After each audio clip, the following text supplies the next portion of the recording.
রান্না করে খাবো না, ইব্রাহিমকে পোড়াবো। আল্লাহর রাস্তার মালিকটাকে শেষ করে দিয়ে সবাইকে আমার মন মতন আইনে চালিয়ে নিব। তো হলো না। আল্লাহ বলে, আগুনকে আগুন রে, তোকে জ্বালিয়েছে নমরুদ, কিন্তু তুই তো আমার মাখলুক আর ইব্রাহিম আমার মেহমান, অতএব ইব্রাহিমকে জ্বালাবি না। এখানে কোনো কাজ হলো না। এবার বিশ্বনবী এটাকে নিয়ে এসেছেন সারা পৃথিবীকে এই আলোতে জান্নাতে নিয়ে যাওয়ার জন্যে। তখন আবু জাহেল, আবু সুফিয়ান একটা আগুন জ্বেলে দিয়েছে, যে মক্কাবাসীকে বলছে, যাস না মোহাম্মদের ওই আলোতে সাল্লাম, ওই আলোতে যাস না, আয় আয় আয় আমাদের আলোতে আয়, আমরা তোদেরকে সুখে রেখে নিব। এই কথা বলে যখন হাতছানি দিয়ে ডাকতে শুরু করলো, আল্লাহ বলছেন, মাসালুহুম কামাসালিল্লাযী ইসতাওকাদা নারান ফালাম্মা আজাআত মা হাওলাহু জাহাবাল্লাহু বিনুরিহিম। আগুনের ভিতরে তিনটে জিনিস আছে, দুটি লুকানো আছে, একটা দেখতে পেয়েছি, যেটা দেখতে পেয়েছি সেটা আগুন, আর যে দুটি লুকানো আছে ওর ভিতরে আছে আঁধারকে আলো করা আর জ্বালিয়ে পুড়িয়ে দেওয়া। আল্লাহ ওই কাফেরদের আগুনকে বলছে, আগুনের আমি তোর কাছ থেকে একটা শক্তিকে আজকে কেড়ে নিলাম, সেটা কি? আঁধারকে আলো করা। এই শক্তিটা, রোশনিটাকে কেড়ে নিলাম। তুই থাক আর জ্বালিয়ে পুড়িয়ে দেওয়ার ক্ষমতাটা থাক, দুইটা থাক। একটা কেড়ে নিলাম, সেটা হলো আঁধার আলো হবে না। এটা আমি আল্লাহ বলে দিয়েছি, তুই আর আঁধারকে আলো করতে পারবি না। এর আগে তোকে বলেছিলাম ইব্রাহিমকে পোড়াবি না, বাকি দুটি থাকবে, আঁধার আলো হবে, আগুন জ্বলবে। তো ইব্রাহিমের সময় আগুন জ্বলেছে, আঁধার আলো হয়ে গেছে। আর এখন আমি আবু জাহেলের আগুনটাকে বলছি, তুই জ্বলবি, জ্বালিয়ে দিবি, পুড়িয়ে দিবি, কিন্তু আঁধারকে আলো করবি না। আগুন আল্লাহর কথা শুনে নিল।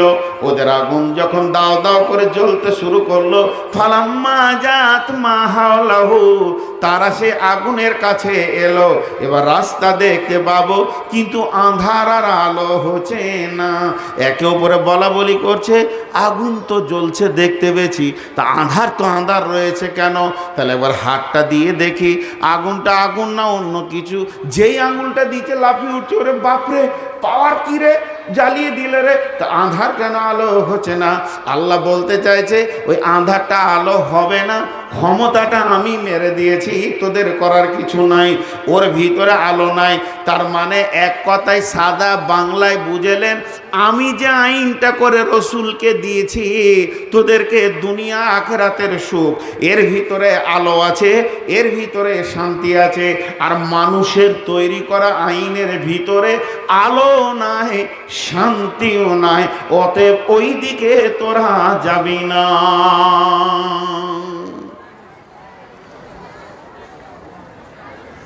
বিশ্বনবী ক বছর শাসন করেছেন? নবুয়তি ক বছর, নবী হয়ে পৃথিবীতে ক বছর ছিলেন? সবাই বলি মহব্বতের সঙ্গে, আহা, দেখেন কতগুলো লোক দাঁড়াতে পায় না, আহা ইন্না লিল্লাহ, কি কষ্ট, বুক ফেটে যে ওদের দিকে তাকিয়ে। এত জায়গা থাকতে বসবে না, খবরদার, বসলেই বাপদাদার নাম চলে যাবে দুনিয়া থেকে, বংশ নষ্ট হয়ে যাবে। ভাই বসিস না রে ভাই, দাঁড়িয়ে থাক। কসম করেলে আল্লাহর কসম বসবো না। লজ্জা আছে একটু? নাই। এত জায়গা ফাঁকা আছে, এই ধারটা ফাঁকা আছে, এসেছে আর টাট্টু ঘোড়ার মতো দাঁড়িয়ে আছে।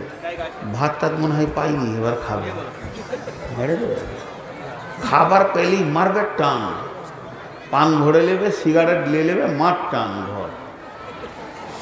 পানি খাই। আপনাদের বিরক্ত লাগছে নাকি? লাগবে কেন?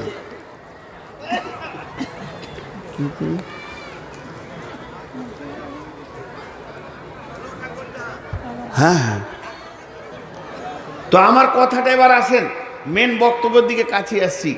এবার হলো কি, এর মধ্যে কোনো শান্তি নেই। বিশ্বনবী ক বছর ছিলেন নবী হয়ে? 23। 23 বছরের রেপ কেসের আসামি কটা ধরা পড়েছে? 3টি। গোটা 23 বছরে 3টে রেপ কেসের আসামি ধরা পড়েছে। তাহলে শাসন কেমন ছিল এবার বলেন? শাসন কেমন ছিল? 23 বছরে 3টে রেপ কেসের আসামি ধরা পড়েছে। তাহলে এইটা বলবেন যে ওই সাহাবিগুলোর অভ্যাস খারাপ ছিল? না, স্লিপ। 3টে যদি হয় তাহলে স্লিপ, আর মাসে যদি 20 বার হয় তাহলে জানতে হবে চরিত্র খারাপ, স্লিপ হয়ে গেছে। তারপরও তাদের শাস্তি হয়েছে, রজম হয়ে গেছে। আর যারা দাবি করে বিশ্বকে আমরা শান্তি দিব, সেই ইংল্যান্ডে প্রতি মিনিটে 250-300 মেয়ে ধর্ষণ হচ্ছে। গড় কি শাসন তোরা করবি? তোদের শাসনে আলো নাই, রসুলের শাসনে আলো আছে। জি ভাই আমার, এবার আমার আল্লাহ বলছেন শোনেলে, পৃথিবীর বুকে 2টি রাস্তা দিলাম, আমার নোরানি রাস্তায় চলবি, চরিত্র ঠিক থাকবে, শাসন ঠিক থাকবে, সমস্ত আইন কানুন ঠিক থাকবে। কোরআনের ভিতরে আদালত আছে, যে কোরআন পঞ্চায়েত নয়, ব্লক নয়, ডিস্ট্রিক্ট নয়, থানা নয়, জেলা নয়, আপনার রাজ্য নয়, দেশ কেন মহাদেশ শাসন করতে পারবে। একটা কোরআনকে দিয়ে বিশ্ব চালানো সম্ভব হবে। আর কোনো আইনের অ্যামেন্ডমেন্ট করতে হবে না, সংযোজন বিয়োজন সংশোধন কিছুই করতে হবে না।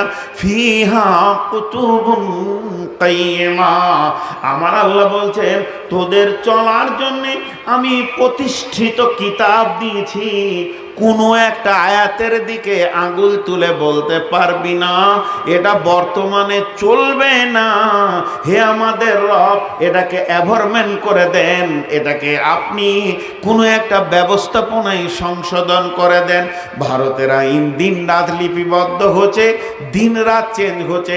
যেমন যেমন চরিত্রের মন্ত্রী আসছে, তেমনি তেমনি আইনের খর্ব ঘটিয়ে দিচ্ছে।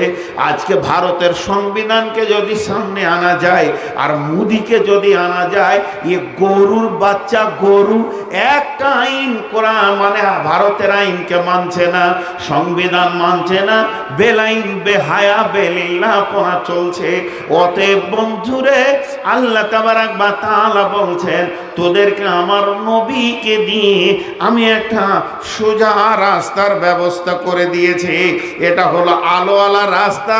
এই রাস্তার বাইরে খবরদার তুই যেন চলে যাস না। এটাকে বলে পেশি, এটাকে বলে পেশি। এরম করে হাতটা ধরেন, এটা একটা ক্ষমতা আসলো, দিয়ে এই ক্ষমতা কি হবে, মারবো আপনার নাকে, এমন মার দিব যে 2টা দাঁত পড়ে গিয়ে নাক দিয়ে গলগল করে রক্ত বের হবে। এটা একটা ক্ষমতা, এটাকে বলে পেশির ক্ষমতা। আর একটা হলো পেশির ক্ষমতা নয়, তৌহিদের ক্ষমতা। তৌহিদ মানে একত্ববাদের ক্ষমতা। সামনে জাহান্নাম আছে, সামনে দাও দাও দাও দাও করে 7খানা আগুন জ্বলছে, এটা ব্রেনে ভরে দেওয়া, লোকটাকে কাবু করা। তো 2টা কাবু আলাদা। পৃথিবীতে যত সমাজ বিজ্ঞানী এসেছে, পৃথিবীতে যত সমাজ বিজ্ঞানী এসেছে, আর পৃথিবীতে যত রাষ্ট্রবিজ্ঞান এসেছে, মানে যত এসেছে সব কিন্তু একমত, ক্ষমতায় এসে লাঠি ধরে মানুষকে শাসন করো। ক্ষমতায় এসে লাঠি ধরে মানুষকে শাসন করো। এটা সিপিএমের মত ছিল, এটা কংগ্রেসের মত ছিল, তৃণমূলের মত তাই, আর কেউ আসবে তার মত তাই, আর কেউ আসবে তার মত তাই। এটা বাংলাদেশের মত, এটা ইন্ডিয়ার মত, এটা ইংল্যান্ডের মত, এটা আমেরিকার মত, যে ভোটে তুমি ক্ষমতায় এসো, আর ক্ষমতাটা যখন বেড়ে যাবে এরকম মজবুত প্রশাসন লাঠি দিয়ে পিটে মানুষকে সোজা করে দাও। একজনা খালি দ্বিমত করেছে, এটা যিনি করেছেন তিনি হচ্ছেন নবী মুহাম্মদ রাসূলুল্লাহ সাল্লাল্লাহু আলাইহি ওয়াসাল্লাম। উনি বলছেন ক্ষমতা দিয়ে কোনো কাজ হবে না, হৃদয় দিয়ে কাজ হবে। দিল দিল দিলটাকে কিনো, দিলে প্রভাব সৃষ্টি করো, মানুষ ঠিক হয়ে যাবে, মানুষ ঠিক হয়ে যাবে। কিন্তু মানুষকে লাঠি মেরে ঠিক করা যাবে না। চোরকে নিয়ে আসেন, 20 লাঠি মারেন, বলবে আর জীবনে চুরি করবে না, ছেড়ে দিলি রাস্তায় ঘর যেতে যেতে ফের কার ছাগল নিয়ে ঘর চলে যাবে। কারণ ওর ভিতরে আখিরাতের ভয় নাই। বিশ্বনবী যে সাহাবীগুলো তৈরি করেছিলেন আর বর্তমানে যে নেতাগুলো, অনেক পার্থক্য আছে। জি, আজকে কি অবস্থা? দুটি জিনিস আপনাদের সামনে তুলে ধরেছি, একটা হচ্ছে পেশির ক্ষমতা আর একটা হচ্ছে তৌহিদের একত্ববাদের ক্ষমতা। দুটি ক্ষমতার মধ্যে সব থেকে আপার লেভেল ক্ষমতা হলো একত্ববাদের ক্ষমতা। বিশ্বনবী বলছেন আমানতের খিয়ানত করলে ওই লোকটা মুনাফিক হয়ে যাবে। আয়াতুল মুনাফিকি সালাসাতুন, মুনাফিকের আলামত হচ্ছে তিনটি। ইদা তুমিনা খানা, যখন তাকে আমানত দেওয়া যাবে তখন সে সেটাকে খিয়ানত করে দেবে। এই জিনিসটা যখন একটা সাহাবীর ব্রেনে ঢুকে গেল, আমার দ্বারা আমানতের খিয়ানতি করা যাবে না, আমি একটা তিল পরিমাণ চুরি করতে পারবো না, আমার আমানতদারি আমাকে দেখাতে হবে। আর যদি আমি আমানতের খিয়ানত করে দিই, আইনটা কত সুন্দর, ল কত সুন্দর, ধারা কত সুন্দর। কোরআন বলছে ফি দারকিল আসফাল, তোমাকে একদম জাহান্নামের নিচে রাখা যাবে, একদম নিচে, কড়াইয়ের নিচে একটা মাংস, উপরের মাংস বাড়াবার নাই। অতএব জাহান্নামের যে 7টা স্তর আছে, ফি দারকিল আসফাল, যারা পৃথিবীতে মুনাফিক, যারা আমানতের খিয়ানত করে, যারা ওয়াদা খিলাফ করে, আর যারা মিথ্যা কথা বলে, ইজা তুমিনা খানা, ইজা হাদ্দাসা কাদিবা, ইজা ওয়াদা ফাখলাফা, যখন ওয়াদা করবে তো খিলাফ করে দেবে, আর যখন আমানত দেবে তো নষ্ট করে দেবে, আমানত ঠিক রাখবে না। আর যখন ওয়াদা করবে তখন সেটা খিলাফ করবে, কথা বলবে তো মিথ্যা কথা বলবে। আর এই তিনটি গুণ যার ভিতরে থাকবে, ওই লোকটা মুনাফিক হয়ে যাবে। আর ওর নামের পাশে, আমার নামের পাশে আছে নূর মোহাম্মদ শেখ, আমার বংশের টাইটেল হলো শেখ। এখন আমার ওই নামে আমি মনে মনে ভাবি আমি হলাম মুসলিম, মানে আমি মুসলমান, জাতিতে মুসলমান, ইমানে মুসলমান, চিন্তা চেতনায় মুসলমান। আপনারা যতগুলো বসে আছেন ইমানে মুসলমান, জাতিতে মুসলমান, চিন্তায় চেতনায় মুসলমান। আর বিশ্বনবী এবার ধারা শুরু করে দিলেন, আইন বলতে শুরু করলেন, ল বলতে শুরু করলেন। এই মহা আপনার কিনা টারবাইন থেকে, পাওয়ার হাউস থেকে, এনটিভিসি থেকে আলো বের করে নিলেন কোরআন থেকে, দিয়ে বললে শুনে নে, তোরা আজকের মহফিলে যেগুলো বসে আছিস তোরা মুসলমান, কিন্তু যখন আমানতের খিয়ানতি করে দিবি, আর যখন তুই মিথ্যা কথা ভাবে জ্ঞানে জেনে ভালো করে বলে নিবি, আর যখন তুই ওয়াদা করবি তো খিলাফ করে দিবি, তখন তোর এই মুসলমান নামটা আল্লাহর কলমে লাল কাটিতে কাটা পড়ে যাবে, যে তোর নামটাকে নিয়ে গিয়ে মুনাফিকের লিস্টে দিয়ে দেবে। আর যখন তোর নামটা মুনাফিকের লিস্টে চলে যাবে, তোর মরার পরে ঠিকানাটা হবে, কোরআন বলছে ফি দারকিল আসফাল, একদম জাহান্নামের নিচে।